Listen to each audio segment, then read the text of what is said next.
Game খেললে মিলতে পারে আপনারও প্রেমিকা এবং পরবর্তীতে সুযোগ আসতে পারে বিয়েরও।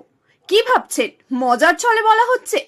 আসলে এমনই এক গল্পকে বাস্তবে রূপান্তরিত করে দেখালো শান্তিপুর রাধানগর এলাকার বাসিন্দা সুব্রত বিশ্বাস। করোনাকালে লকডাউন থাকাকালীনই অনেকেই মোবাইলের গেমের প্রতি করোনাকালে লকডাউন থাকাকালীন অনেকেই মোবাইলের গেমের প্রতি আসক্ত হয়ে গিয়েছিলেন। দিন রাত মোবাইলে গেম খেলেই করোনাকাল পার করেছেন অনেকেই। তবে এই মোবাইল গেমের লাভ ক্ষতির অঙ্ক হিসেব করে দেখা গেলে বেশিরভাগ মানুষের ক্ষতির পরিমাণ বেশি হলেও সুব্রত বিশ্বাসের আখেরে লাভই হয়েছে। যোগাযোগটা হয়েছে ফ্রি ফায়ারের মাধ্যমে। মানে ফ্রি ফায়ার গেম যেটা? আচ্ছা, ফ্রি ফায়ার গেম। হ্যাঁ, তো সেটা কবে থেকে খেলতে শুরু? সেটা লকডাউন যখন ফার্স্ট শুরু হয় তার কিছুদিন পরের থেকে। কি কারণে মানে হলো? তো আমি দাদাভাই মোবাইলে কাজ করতাম, তো লকডাউনের মধ্যে কোনো কাজ মাজ কোনো কিছু ছিল না, ওটা টাইম পাস করার জন্য এবারটা তখন গেমটা নতুন উঠেছিল, এবারটা ওই সূত্রে গেমটা খোলা। আচ্ছা, এবারটা খুলে এরকম ফ্রি ফায়ার খেলতাম। তো আমার গেমের মধ্যে খেলতে খেলতে র্যান্ডমলি কজন খেলতে?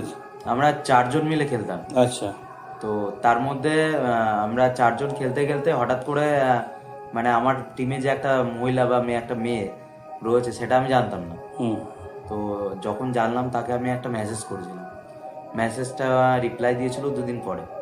তো দেওয়ার পরের থেকে কন্টিনিউ আমাদের কথা হয়, কথা হতে হতে একটা বন্ধুত্ব সম্পর্ক জড়ানোর পরে ও আমাকে কন্ট্যাক্ট নাম্বার শেয়ার করে বা আমি ওকে কন্ট্যাক্ট নাম্বার শেয়ার করি। শেয়ার করার পরে আমাদের মধ্যে কথা হয়, কথা হওয়ার পরে এবার গেমও চলে, এদিকে কথাও হয়। তো কথা বলতে বলতে একটা, এগুলো সব করোনা পিরিয়ডের মধ্যে? করোনা পিরিয়ডের মধ্যে। কি নাম মেয়ে? মেয়ের নাম প্রীতি প্রামাণিক। ও কি পড়াশোনা করতো তখন? পড়াশোনা করতো তখন। জানা যায় করোনাকালে ফ্রি ফায়ার গেম খেলার সময় পরিচয় হয় একটি মেয়ের সঙ্গে।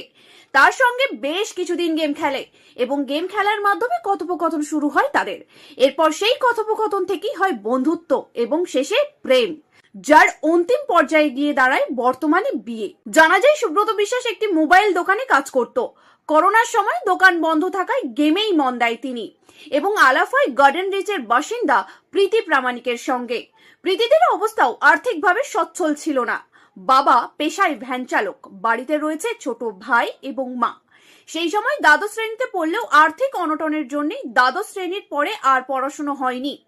এরপর বেশ কিছু বছর পরে তারা সিদ্ধান্ত নেয় পালিয়ে গিয়ে বিয়ে করবে, কিন্তু পরিবারকে বোঝানোর পরে পরিবার থেকে মেনে নেয় তাদের দুজনের সম্পর্ক এবং এক করে দেয় 4 হাত। ওই 5-6 বছর। তখন আপনি কি করতেন? তখন আমি পড়াশোনা করতাম, ক্লাস 11-এ পড়তাম। আর তারপরে পড়াশোনা করতাম, লকডাউনের সময় গেম খেলাটা মানে বেশি হয়ে গেছিল একটু, তখনই আলাদা হয়েছে। তখন স্কুল টুল বন্ধ ছিল বলে? তখন স্কুল বন্ধ ছিল। তো খেলতেন যখন, তখন অন্য কোনো মেয়েরা খেলতো নাকি বেশিরভাগ ছেলেরাই খেলতো? না, আমি মেয়েদের সাথে তেমন খেলতাম না, ছেলেদের সাথে খেলতাম না, একা একা খেলতাম। আর আমার ভাই আর ও যে মানে এখন যে আমার হাজবেন্ড, তার সাথেই আমি গেমটা খেলতাম, আর কেউ খেলতাম না। আচ্ছা, তো এখন কি তার জন্য গেম বন্ধ না খোলা রয়েছে? এখন গেমটা এখন বন্ধ করে দিয়েছি, কারণ ঘরেরও কাজ মানে কাজটা করতে হয় আর ওরও সময় হয় না, ওর জন্য গেম খেলা বন্ধ। তার মানে ওর সঙ্গে খেলতে? এবার এখন সামনাসামনি পেয়ে গেছে, এখন দরকার নেই।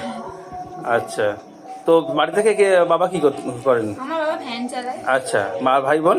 ভাই আছে, ভাই স্কুলে পড়ে। তো পড়াশোনা করলেন না কেন শেষে গিয়ে? পড়াশোনার ইচ্ছা হতো না, তার কারণে মানে উচ্চ মাধ্যমিক পাস করলেন? তো উচ্চ মাধ্যমিক দিয়েছি, তারপরে পড়াশোনাটা আর করিনি অত। ঠিক আছে, আর বাড়ির অবস্থাটা খুব খারাপ ছিল, ওর জন্য পড়াশোনাটা করা হয়নি। কোথায় বাড়ি আপনাদের?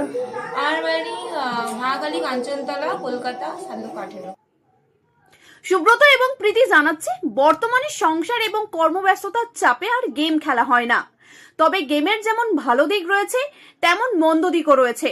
বিশেষ করে তারা বাচ্চাদের বেশি সময় ধরে মোবাইল গেমের প্রতি আসক্ত হতে বারণ করলেন এবং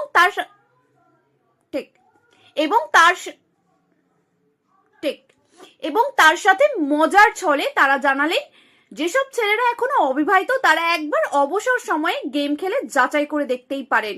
ভাগ্য ভালো থাকলে গেম খেলেই পেয়ে যেতে পারেন নিজের প্রিয়জনকে। নদিয়া থেকে মৈনাক দেবনাথের রিপোর্ট, লোকাল 18 বাংলা।